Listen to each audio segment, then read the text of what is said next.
Welcome to my little podcast. I apologize if I don't know how the blocking or the framing is rather on this. I can't see myself.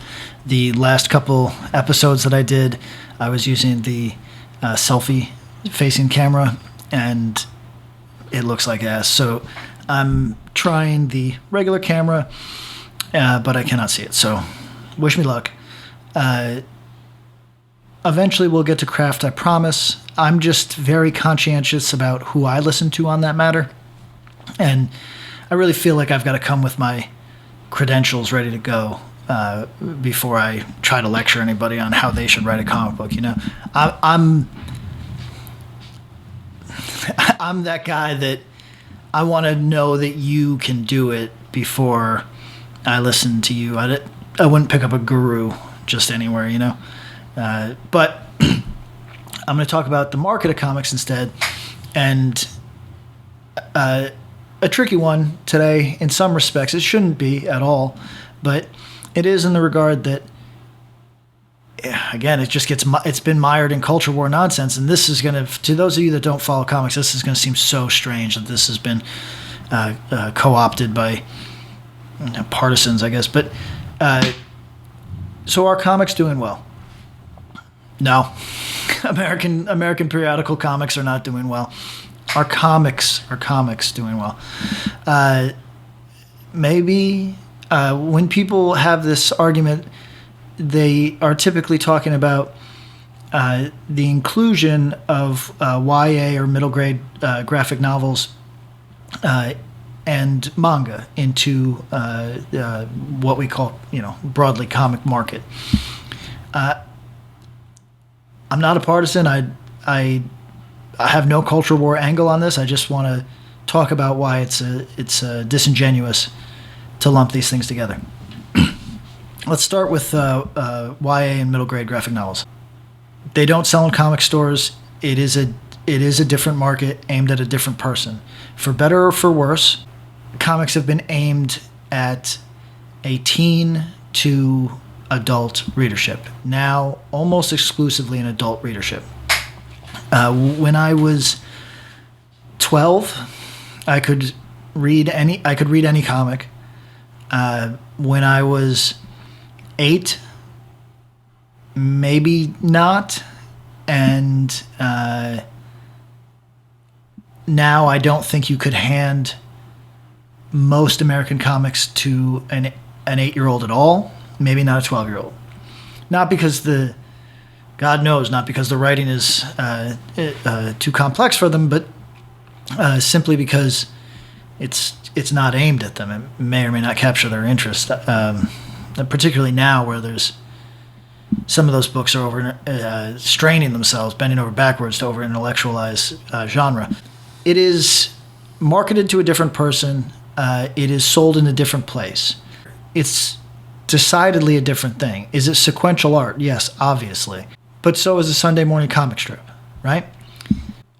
I'm not gatekeepery about which type of comics is coolest, but not admitting that books marketed at children, sold through outlets for children, it's a different thing. It's dishonest to say otherwise. It's, if we're going to extend that rationale any further, we arrive at the instructions on how to land safely in a plane that you pick up from the back of the seat in an aircraft. That's comics, that's sequential storytelling. It is, however, a different thing than American periodical comics, which are genre-based literature aimed at now I would say 18 to 50-year-old. Different.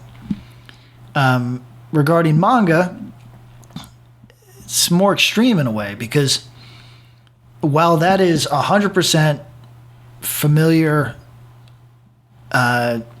teen to adult aimed, typically genre work, so it has an incredible amount of crossover with Western comics in often in tone and even vaguely in content. You'll often hear people talk about how manga has so many different genres in the U.S. And that's part of why it succeeds. But that's a little bit of bullshit, because the manga that really crushes is all stuff in Japan and internationally, is all stuff that it wouldn't feel odd to an American to read. They would understand everything. But there is an appeal in specifically manga. There is something tactilely different. There is something culturally it feels slightly foreign, which is part of what draws people to it. I don't think there's any reason to deny that. I say this as a guy who reads a lot of manga. Here's why it shouldn't be lumped in with American comics if we're talking about the success of a market. American manga is now picking up some interest as a legitimate art form. But you can talk to American manga pioneers, and you can talk to those who were in the trenches of it for years and years. There is virtually no interest going the other way.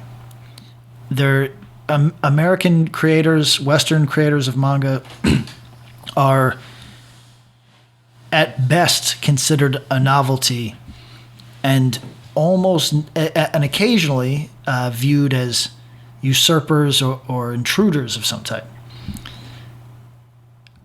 I dare anybody in this listenership, and I mean this in a positive way for you, like in a challenge that I hope you take on.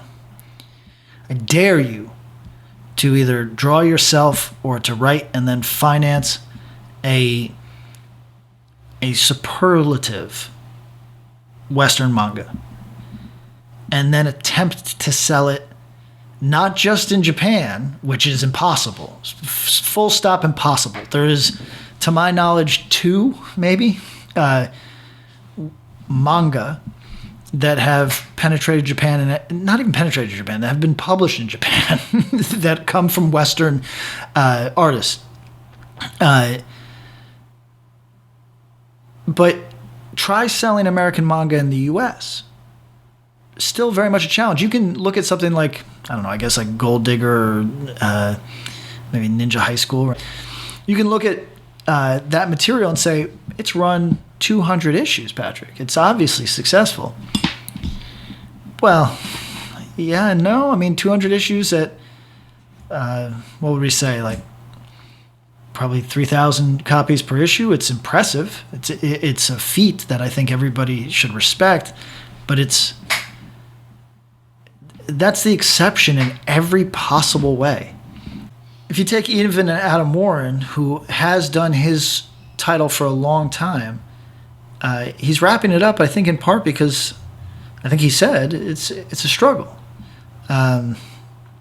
There's just part of what appeals about manga is the otherness, right? It is that you are consuming something that you are less familiar with than American comics, that you are absorbing a tiny piece of culture while you do it.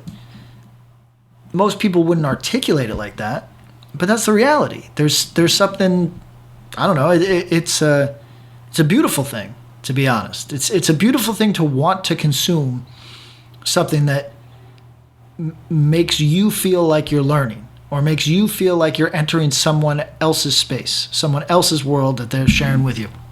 It's a wonderful feeling, but it's different. And until American creators can work in manga, I don't know why we're counting it as some success, because the money's only going one way. You understand? The cultural export is only going one way. It's a victory for the retailers, but if that's our only measure, those retailers could make more money selling almost anything other than comics. That's not an ecosystem. A retailer doing well is fantastic. And if the problem is that people go to bookstores for manga. So this is really, in some ways, an academic conversation, but comic book stores are important.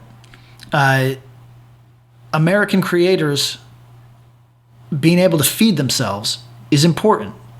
American publishers being able to hire, or in whatever way, back-end deal, whatever you want to work out, being able to work with American creators is important. When the money and when the money and the cultural exchange only ever heads in one direction, and the only beneficiary of the comic market is Amazon and Barnes and Noble, that's not a victory. And we shouldn't count it as a success for the comic market. We have to be more honest about what we mean by American, the American comic market. That's all.